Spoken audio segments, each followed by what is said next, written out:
बिस्मिल्लाहिर्रहमानिर्रहीम। अस्सलाम वालेकुम वीवर्स, उम्मीद है आप सब लोग खैरियत से होंगे, ठीक ठाक होंगे। आज की मेरी रेसिपी है रमज़ान स्पेशल में नूडल्स चाइनीज़ पकौड़ों की। ये बहुत ही डिफरेंट रेसिपी है, यूनिक सी रेसिपी है। देखने में ये आपको आम पकौड़ों की तरह लगेंगे, लेकिन ये टेस्ट में बहुत ही डिफरेंट होते हैं, बहुत यूनिक सा इनका टेस्ट होता है। आइए चलते हैं इसकी रेसिपी की तरफ और देखते हैं ये किस तरह से बनाई गई है। मेरे चैनल को सब्सक्राइब कीजिए और बेल के आइकन को प्रेस करके ऑल के बटन पर क्लिक कीजिए ताकि आपको मेरी हर आने वाली नई वीडियो सबसे पहले मिल सके। और अगर वीडियोस पसंद आए तो एक लाइक भी कर दीजिए। नूडल्स चाइनीज़ पकौड़े बनाने के लिए जो जो इंग्रेडिएंट्स हमें चाहिए वो सब आपके सामने यहाँ नज़र आ रहे होंगे। सबसे पहले हमें चाहिए नूडल्स, और नूडल्स का जो हमारे पास मसाला होता है हम वो भी यूज़ करेंगे। और यहाँ पे मैंने कुछ खुश्क मसाले लिए हैं, ड्राई इंग्रेडिएंट्स लिए हैं, जिनमें कुटी हुई मिर्च 1 टीस्पून, ब्लैक पेपर 1 टीस्पून, ये गार्लिक पाउडर है 1 टीस्पून, ये चिकन पाउडर है 1 टीस्पून, और 1.5 टीस्पून मैंने यहाँ पे नमक ले लिया है। आप चाहें तो गार्लिक पेस्ट भी यूज़ कर सकते हैं, इट्स अप टू यू। और यहाँ पे मैंने थोड़ा सा चावल का आटा, राइस फ्लावर लिया है, और थोड़ा सा बेसन लिया है। ये हमारे ऊपर डिपेंड करता है कि कितना उसमें डालेंगे। सोया सॉस मैंने ले लिया है। यहाँ पे ये एग है, एक एग हम यूज़ करेंगे। और यहाँ पे कुछ वेजिटेबल्स हैं जो कि मैंने ली हैं। 4 to 5 ग्रीन चिलीज़ मैंने काट ली हैं, स्लाइस कर ली हैं। यहाँ पे ये गाजर मैंने जूलियन कट कर ली है। इस तरह से देखें, बारीक बारीक हमने जूलियन कट कर ली है। ये गोभी है, पत्तों वाली गोभी, करम गल्ला, जो कि मैंने जूलियन में काट लिया है। ये रेड पेपर है, बेल पेपर, और ये ग्रीन बेल पेपर है, कैप्सिकम। और ये हमारे पास हरी प्याज है, वाइट पोर्शन है हरी प्याज का, और ये ग्रीन पोर्शन है हरी प्याज का। हम पूरी हरी प्याज यूज़ करेंगे इसमें।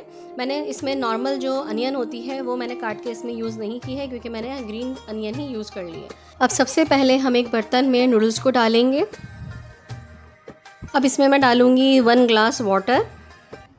ज़्यादा पानी में इसमें ऐड नहीं करूँगी, इसकी ज़रूरत नहीं पड़ेगी हमें। बस हमें नूडल्स को जो है वो सॉफ्ट करना है, गलाना है। 2 से 3 मिनट में नूडल्स हमारे पक्के तैयार हो चुके हैं। ये देखिए इस तरह से हो गए हैं। अब जब ये ठंडे होंगे तो पानी खुद ब खुद इनमें एब्जॉर्ब हो जाएगा। बस अब फ्लेम को ऑफ़ कर देंगे और हम इसको ठंडा कर लेंगे ताकि हम नेक्स्ट प्रोसेस की तरफ जा सकें। सो व्यूअर्स, नूडल्स हमारे ठंडे हो चुके हैं। अब मैं इनको एक बाउल में निकाल लूँगी जिसमें मैं पकौड़ों का बैटर तैयार करूँगी। अब मैं इसमें ये सारी वेजिटेबल्स ऐड कर दूँगी।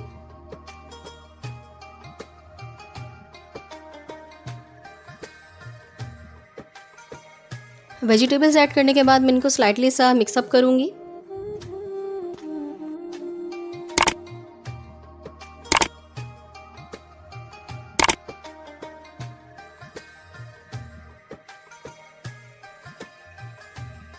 अब ये जो नूडल्स के पैकेट में मसाला आता है नूडल्स के साथ, वो भी मैं इसमें ऐड कर दूंगी।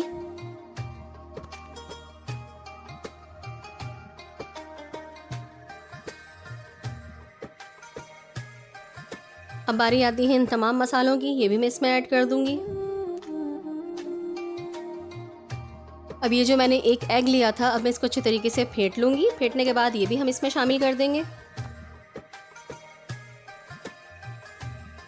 इसमें 2 से 3 टेबल स्पून मैं सोया सॉस ऐड करूँगी।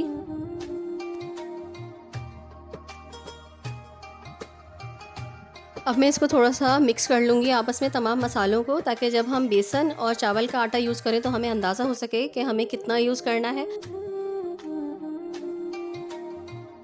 मैं इसमें 2 टेबल स्पून बेसन ऐड करूँगी। इनिशियली 2 टेबल स्पून डालेंगे, बाद में हम देख लेंगे हमें कितना ऐड करना है, लेकिन बेसन की मिकदार मैं कम ही रखूँगी इसमें। और यहाँ पे मैं 2 टेबल स्पून ही चावल का आटा ऐड करूँगी।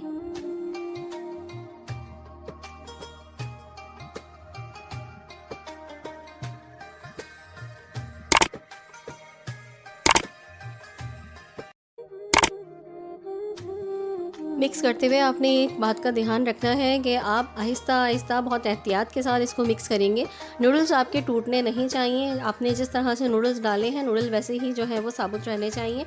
यहाँ पे मुझे फ़ील हो रहा था कि बाइंडिंग ठीक तरीके से नहीं होगी, इसलिए मैंने 1 टेबल स्पून चावल का आटा और मज़ीद इसमें ऐड किया है। अब मैं इसको अच्छे तरीके से और ज़्यादा मिक्स करूँगी। देखें, अब ये बिल्कुल हमारा बैटर एकदम तैयार हो चुका है, रेडी हो चुका है। इसको अच्छे तरीके से और मिक्स करने के बाद फिर हम इसको फ्राई करने की बारी पर आएंगे। फ्राई करने के लिए यहाँ पे मैंने एक डिश का चमचा ले लिया है। मैं इसमें थोड़ा सा बैटर ऐड करूँगी, इसमें रखूँगी और इसको एक फ्लैट कर दूँगी। हमें पकौड़े फ्लैटन करके डालने हैं, हमें गोल गोल पकौड़े इसमें नहीं डालने हैं। इस तरह से फ्लैटन करने के बाद मैं इनको ऑयल में ड्रॉप कर दूँगी।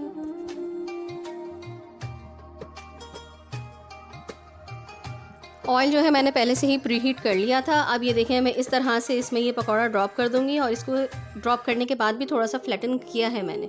इसी तरह से मैं दूसरे पकौड़े भी इसमें ऐड करती जाऊंगी।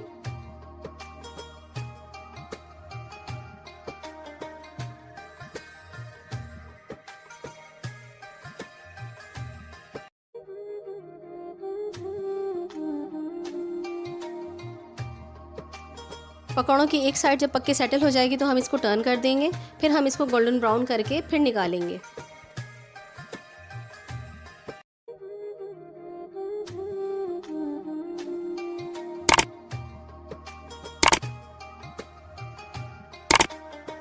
ये लीजिए व्यूवर्स, नूडल्स चाइनीज़ पकौड़े बनके हमारे तैयार हो चुके हैं। देखिए कितना खूबसूरत गोल्डन ब्राउन सा कलर इसका आ चुका है और इसी रिक्वायर्ड कलर पे हमने इनको कढ़ाई से निकाल लेना है और डिश आउट कर लेना है। ये लीजिए व्यूवर्स, रमज़ान स्पेशल की एक और नई रेसिपी नूडल्स चाइनीज़ पकौड़ा बनके रेडी हो चुके हैं। इसको ज़रूर ट्राई कीजिएगा और इन्जॉय कीजिएगा। नए नए तरीके से पकौड़े बनाइए और नए नए तरीके से पकौड़े बना के अपनी फैमिली को खिलाइए। रमज़ान स्पेशल की ये रेसिपी भी इंशाल्लाह ताला आप लोगों को ज़रूर पसंद आएगी। उम्मीद करती हूँ ज़रूर पसंद आई होगी और आप ज़रूर ट्राई भी करेंगे। तो ज़रूर ट्राई करिएगा और अपनी फैमिली को भी एंजॉय करवाइएगा और ख़ुद भी एंजॉय कीजिएगा। नेक्स्ट रमज़ान स्पेशल की नई रेसिपी के साथ हाजिर होंगी। जब तक के लिए नूर को इजाज़त दीजिए। अल्लाह हाफिज़, अल्लाह निगहबान।